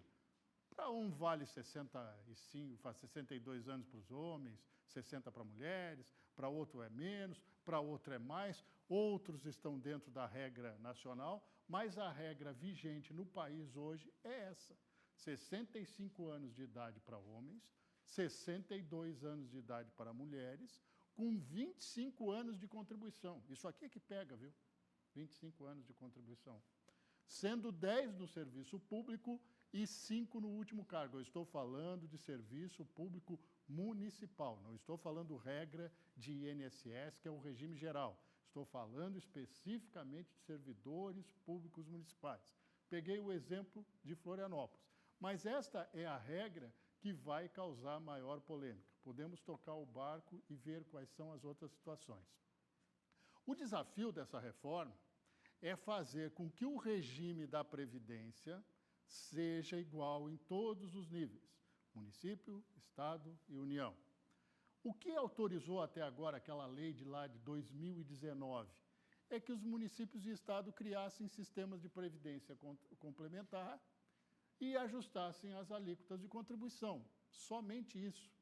Mas agora também propõe, aí pega, bota a mão no seu bolso, porque é nós que vamos pagar isso aqui, um parcelamento da dívida com os sistemas previdenciários. Porque onde existe sistema previdenciário, regime geral do INSS, ou regime especial, o regime próprio da Previdência dos servidores, tem rombo.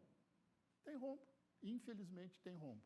E aí, para pagar esse rombo dos regimes municipais, o parcelamento da dívida em até 25 anos e limites para o pagamento de precatórios. Precatórios são aquelas decisões judiciais transitadas em julgados que obrigam estados, municípios e a União a pagar para o cidadão, ou seja, dívida judicial do poder público, que já está executado, variando de 1% a 5% da receita. Aqui é juridiquês. Mas o quê? O impacto da PEC, está sentado? Melhor sentar.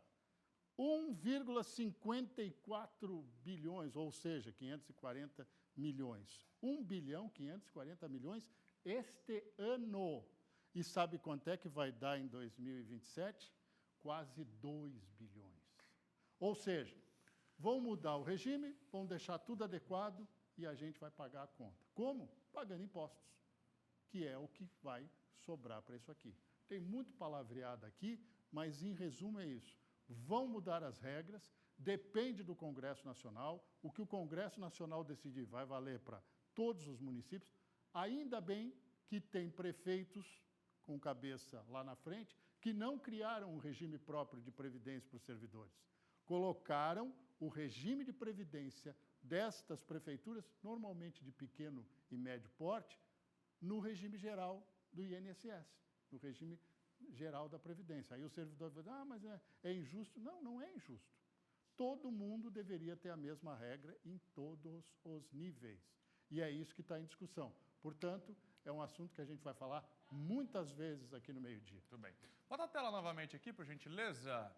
Tem mais do Roberto, ele vai explicar lá na coluna do SC10 também, Roberto? Exatamente. Coloca a tela novamente aqui, porque esse é um assunto que impacta de forma muito grande. Então, vamos lá. A reforma obrigou os estados e municípios a criar regimes de previdências complementar. Primeiro destaque dessa fala aqui do Roberto. É isso, né, Roberto? Exatamente. Ajustar as alíquotas de contribuição. O que está em discussão é a PEC 66. PEC 66. Tá? Retornar às condições vigentes antes da reforma, quando os servidores dos 3 níveis seguiam regras iguais. Entendi. É que isso aqui mudou a regra. Então cada um fez a sua regra, entende? Retornar com as condições vigentes antes da reforma. De 2019, lembre-se, reforma previdenciária de 2019.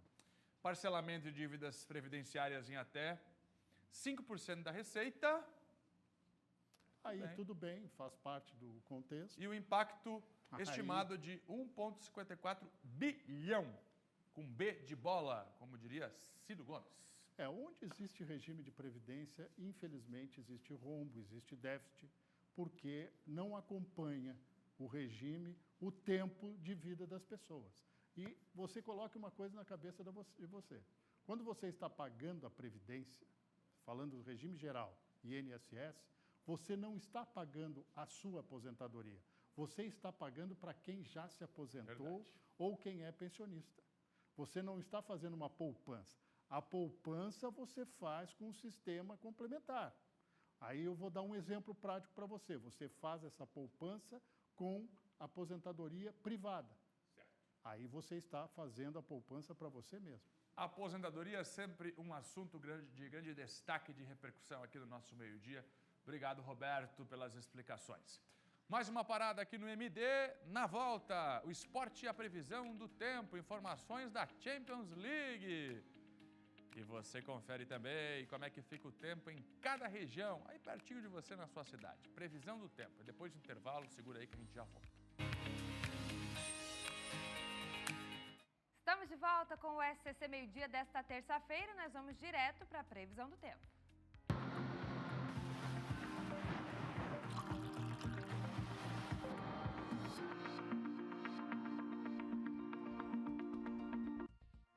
Hoje nós temos duas condições diferentes em cada canto do nosso mapa. Do lado leste, aqui mais para o nosso litoral, desde a Grande Florianópolis até o norte do estado, circulação marítima. E aí tem um pouco de tudo. Tem nuvem, tem sol, tem chuva ao longo dessa terça-feira. Já na parte oeste de Santa Catarina, é sol na maior parte do dia. E aí agora à tarde nós podemos ter pancadas de chuva com trovoadas isoladas. E existe o risco também para temporais localizados. E como vocês podem ver, continua o calorão com essa sensação de ar abafado, principalmente no oeste, que tem mais sol, né? Extremo oeste tem 31, oeste 30, meio oeste 28, assim como a Serra Catarinense. 25 no Planalto Norte, 25 também no Vale, 25 no Norte Catarinense, 26 de máxima na Grande Florianópolis e no sul, região de Criciúma, esquenta mais, a máxima é de 30. E para amanhã, gente, um repeteco de hoje. Faixa leste com nebulosidade variável, aberturas de sol e chuva a qualquer hora do dia. Nas outras áreas, mais para o oeste, sol e pancadas de chuva com trovoadas bem isoladas à tarde, com risco de temporais novamente. E de novo, calorão e sensação de ar abafado. Urubici amanhã chega a 25 graus na Serra. São José, aqui na Grande Florianópolis, faz 26 de máxima. Gaspar, na região do Vale, tem 28. Guaramirim, no norte, também 28. Xaxim tem 29 graus na região oeste e esquenta mais no sul catarinense. E Maruí, 30 graus amanhã. Previsão do tempo para vocês, o pessoal já fala, mas Maria, quinta e sexta vai continuar desse jeito? Na quinta, a gente vai ter a entrada de uma frente fria aqui no nosso estado, o que quer dizer o quê? Mais chuva, mais instabilidade, temporais. Então, é uma semana de instabilidade. Resumindo para vocês, é lá no final de semana, sábado, domingo, que a gente vai ter uma melhora no tempo. Tá bom? Bora de esporte? Vamos lá.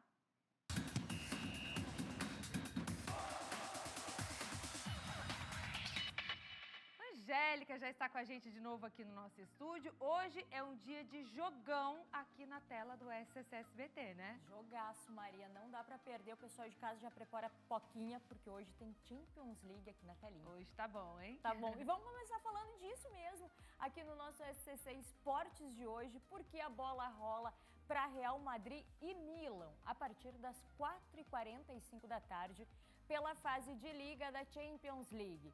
Um duelo de gigantes lá no estádio Santiago Bernabéu. E o nosso correspondente, claro, João Venturi, está por lá e conta todos os detalhes pra gente. Tudo bem, pessoal? Um abração para todo mundo. A equipe do SBT já fala aqui do estádio Santiago Bernabéu, este templo sagrado do futebol europeu. O pessoal tá dando o último trato no gramado, passando a cal. O gramado já tá um tapetinho, porque hoje não é um dia normal de Liga dos Campeões. Hoje é um dia especial, porque nós vamos acompanhar aqui no SBT o encontro dos dois clubes que mais vezes foram campeões da Champions. Então coloca uma cruzinha aí, marca no calendário, porque hoje não dá para perder. Vem aí Real Madrid e Milan, 22 taças de Champions em campo, 15 do lado do Real, 7 do lado do Milan. A última vez que o Milan foi campeão da Champions foi em 2007. E nunca ninguém conseguiu nem empatar com o número de títulos que tem o Milan na Champions. Isso mostra o tamanho da tradição, o tamanho da história e o peso que tem a camisa do Milan. É um jogo que também traz um pouco de tensão. Há uma mobilização grande de policiais para essa partida, porque é um jogo considerado de alto risco. Há uma movimentação grande de torcedores italianos vindo aqui para Madrid. No setor destinado à torcida visitante, cabem 4.000 torcedores, mas fala-se na imprensa italiana que outros 1.000 torcedores, ou quem sabe até um pouco mais, possam estar alocados em outras partes do estádio, em outros setores das arquibancadas. Os italianos são muito passionais e é um jogo que a gente não vive desde 2010. A última vez que eles se enfrentaram foi em 2010. Também vai ser o encontro do Vinícius Júnior com a torcida, desde que ele perdeu o prêmio Bola de Ouro. Por aqui fala-se que o atacante brasileiro pode até receber homenagens da torcida. Todo mundo sabe como é importante dar esse afago para o Vinícius Júnior depois da derrota no prêmio Bola de Ouro, principalmente o psicológico dele. O Vini que tem sido o principal jogador da equipe nas últimas temporadas, principalmente quando a gente fala de Liga dos Campeões, e não dá para ter o Vinícius desconcentrado por uma partida deste peso. O Real Madrid, em caso de vitória, cola nos líderes, se recupera depois daquela derrota para o Lille pela Liga dos Campeões e cola no pelotão de cima, já visualizando bem uma classificação às oitavas de final. E o Milan precisa desesperadamente vencer, venceu apenas um jogo em 3 rodadas até agora, não faz uma boa Liga dos Campeões e vencer aqui é sempre muito complicado. O Milan ainda tenta abafar um início de crise interna envolvendo o seu técnico, Paulo Fonseca, e o seu principal jogador, o Rafael Leão. Ambos são portugueses, mas parece que não falam a mesma língua, porque durante a Liga dos Campeões, o Rafael Leão tem sido bastante utilizado, jogou todos os jogos até agora. Mas no campeonato italiano, quando o Milan não vai bem das pernas, o Rafael Leão tem sentado muito mais no banco de reservas do que entrado entre os jogadores titulares. Tem sido assim pelo menos nos últimos 3 jogos, o Rafael Leão saindo do banco de reservas. Hoje um jogador fundamental, caso o Milan pretenda conseguir alguma coisa contra o Real Madrid aqui no Santiago Bernabéu. 4h45 da tarde, a gente abre a transmissão direto de Madrid com mais esse jogaço pela Liga dos Campeões. Vem aí, Real Madrid e Milan. Um abraço, pessoal!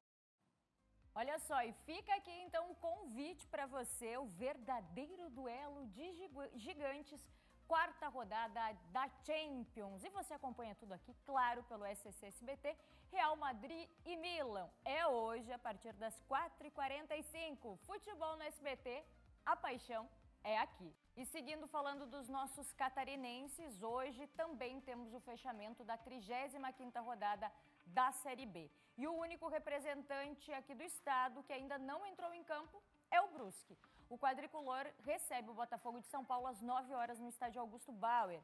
E o time do Vale precisa dos 3 pontos se ainda quiser sonhar com a permanência na 2ª divisão. Atualmente dentro do Z4, o Brusque precisa vencer pelo menos 2 partidas e torcer contra os adversários da parte de baixo para ter alguma chance de permanecer. Próximo jogo, confronto direto, é contra o Botafogo de São Paulo, que ocupa a 16ª posição, primeiro time fora da zona do rebaixamento com 39 pontos. Para a partida contra os paulistas, o técnico Marcelo Cabo tem 2 desfalques importantes, Rodolfo Potiguar e Matheus Nogueira. O guarda-redes foi titular em todos os jogos da equipe na temporada, mas tomou o 3º cartão amarelo. Com isso, o goleiro Jorge me tem oportunidade de mostrar serviço. Estou muito grato aí por ter essa oportunidade, logo no momento tão importante aí da equipe. Ter me preparado muito bem durante o ano, feito bons treinamentos e sabia que uma hora essa oportunidade poderia aparecer, né? E foco total para a gente conseguir sair com essa vitória e continuar na nossa luta, né? Quem também está suspenso é o volante Rodolfo Potiguar. O professor falou sobre as mudanças na equipe. O Jorge me entra no lugar do Nogueira, né? Pela suspensão. Vem trabalhando bastante, esperando a sua oportunidade. Confiamos plenamente, né, no Jorge, por tudo que ele vem apresentando nos treinamentos. e ao longo da sua história no futebol. Mas conversamos com os jogadores logo no momento seguinte, viramos uma página e o foco é único e exclusivamente nessa final diante do Botafogo. E claro que a gente vai ficar aqui na torcida pelos nossos catarinenses. É isso no esporte hoje, Maria. Bastante coisa, né? Bastante coisa para essa terça-feira, como sempre, né? Terça recheada aqui no SCC. Valeu, então. Hoje você tá na hora também, Hoje, né? espero vocês não tá na hora, um pouquinho mais tarde, porque tem o jogo da Champions. Mas a gente vai estar lá para repercutir tudo. Tá, Maria? Tá certo, então. Até amanhã. Até amanhã. Tchauzinho. Bora pro intervalo, gente? O SCC Meio-Dia volta em instantes. Tem imagens aqui, ó. Governador Celso Ramos, 26 graus. Até daqui a pouco. Voltamos, meio-dia 58. A rodovia SC401 em Florianópolis é sinônimo de perigo para muitos ciclistas. O número de acidentes envolvendo bicicletas disparou de 2023 para esse ano. E a gente vai ver como é que está a situação dessa via e o que é que pedem os moradores na reportagem do Kaique, né, Fernando? Estes foram alguns momentos da vida do Alexandre e dá para ver claramente como a bicicleta era importante para ele. Era. Porque no dia 24 de outubro, Alexandre morreu depois de ser atropelado por um motorista bêbado. Na manhã do dia 20 de outubro, ele estava pedalando na SC401 em Florianópolis quando foi atingido. Após 4 dias internado, não resistiu e se tornou mais uma vítima da imprudência dos outros. A nossa rodovia aqui, para ciclista, é como se fosse uma roleta russa, certo? Nós temos para os carros, para ciclista não tem. O seu Antônio faz questão de usar a bicicleta como meio de transporte. Economia, saúde e preservação do meio ambiente são alguns dos motivos. Só que ele acredita que a insegurança pesa na hora de outras pessoas também escolherem esta alternativa. Aonde eu acho que não precisa ir de carro, porque eu moro aqui, ó, eu vou fazer uma viagem de 3 km. Eu vou de bicicleta. Certo? Vou no mercado pegar as coisinhas, vou de bicicleta. E outra mais, muita gente tem deixado de andar de bicicleta aqui na nossa área aqui, porque não tem como andar mais nas pistas. Não temos, digamos assim, um local específico para o ciclista. Eu vinha trafegando sábado de manhã, 10 da manhã, um carro encostou atrás de mim, foi me empurrando e acelerou. Eu comecei a gritar e acelerou e me jogou alto, caí, quebrei o braço. Eu tenho aqui 20 centímetros de titânio no braço, 8 parafusos, cirurgia de 3 horas. Poderia ter sido muito pior, graças a Deus, que foi só isso aqui. O motorista que atropelou o Murilo nunca foi identificado. O ciclista pede então, além de infraestrutura, melhores condições de segurança. Nas praias tem que ter policiamento forte, nas baladas não pode sair bêbado, deixa o carro ali, pega um Uber. Hoje tem opções, entendeu? Então, assim, é um conjunto de cuidados que o governo do estado e o municipal não estão tendo, efetivamente, né? A Associação Mobilidade por Bicicleta e Modos Sustentáveis, a Amobice, destaca após pesquisa um aumento de 440% no número de acidentes envolvendo bicicletas aqui na SC 401. Segundo a Amobice, em 2023, 5 ciclistas foram atropelados. Agora, em 2024, que ainda nem terminou, 27 ocorrências do tipo já foram registradas. A gente ainda depende de sorte e de coragem. Então, é um trecho, esse, no caso agora, é um trecho que não tem alternativa de trajeto. Todo mundo é obrigado a passar por ali. Não tem uma estrutura adequada para quem não está num carro, né? E todo mundo sabe que os problemas do motorista bêbado dormir e causar algum acidente é recorrente, não envolve só atropelamento de ciclista no acostamento, envolve também outros motoristas, então é um problema que prejudica a todos, né? A Polícia Militar Rodoviária de Santa Catarina destaca que faz ações como blitz e tem uma série de iniciativas educacionais para orientar condutores e ciclistas. Além da fiscalização, que é o nosso carro-chefe, para prevenir, o nosso foco é prevenir os sinistros e preservar a vida, né, e a segurança viária. Temos também programas preventivos, né? Em um deles, um dos vieses é atuação junto aos ciclistas e aos condutores. Então, nosso programa é chamado Pedale Seguro. Então, temos uma cartilha, um folder e adesivos trazendo as informações básicas para o ciclista. Utilizar o equipamento de segurança, utilizar a iluminação, sempre que possível uma roupa chamativa e para os condutores também, para que dê preferência para o ciclista nas interseções, que mantenham a distância de segurança de 1,5 m na hora que ultrapassem os ciclistas, né? Nesse contexto. Os policiais são muito solícitos, são sempre à disposição, mas não tem câmera. A câmera que está lá no antigo pedágio não funciona. Por que não tem mais câmeras na 401? Estamos falando de uma região da ilha, que são 500 mil habitantes que moram na ilha. 200 mil estão no norte da ilha. E qual é o cuidado que tem para o morador do norte da ilha? Muito pouco. Poderia ter muito mais. De acordo com a Mobice, um dos grandes problemas relacionados à falta de segurança para ciclistas é a subnotificação de acidentes. Felizmente, a maioria das ocorrências resulta apenas em ferimentos mais brandos, né? Um ralado, bate uma parte do corpo, mas muitas vezes a diferença entre um ferimento pequeno e uma coisa muito pior é alguns centímetros ou um pouco de sorte ali na dinâmica do acidente, né? Para a comunidade, vidas podem ser salvas a partir de medidas simples. Ciclistas acreditam ainda que a solução não está apenas em obras de terceira faixa. Eles fazem ressalvas aos projetos apresentados pela Prefeitura da capital e pelo governo de Santa Catarina. A gente pediu para apresentar, pediu para conversar, mostraram um dia o projeto rapidamente no finalzinho de uma reunião, sem qualquer debate sobre aquilo. O menino que apresentou também não conhecia o projeto, não sabia nem ler direito aquela prancha. E é revelador, assim, porque se a própria prefeitura cria uma comissão e esconde projetos dela para não ter que debater de verdade, a gente se pergunta o que a gente está fazendo lá, né? Sem atenção para 401, isso é só um band-aid num grande machucado. Não precisamos de uma cirurgia, precisamos de cirurgião o tempo todo cuidando da 401.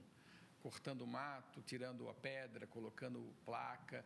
Alguém realmente dedicado a 401, que acho que é importante. Isso é barato, estamos falando de uma atitude de alto impacto e baixo custo, efetivamente. A Prefeitura de Florianópolis não quis se manifestar. Já a Secretaria de Estado de Infraestrutura e Mobilidade informou que uma ciclovia deve ser construída ao longo de 7 quilômetros entre os bairros João Paulo e Cacupé. A obra faz parte de um pacote com outras melhorias para a SC 401 e deve ser licitada até o final deste ano. Fernando, vamos ficando por aqui? Maria, equipe, obrigado pela parceria. Você de casa, cuide-se. Até amanhã, 11h15. Até amanhã para você e a gente segue com A Tarde é Nossa.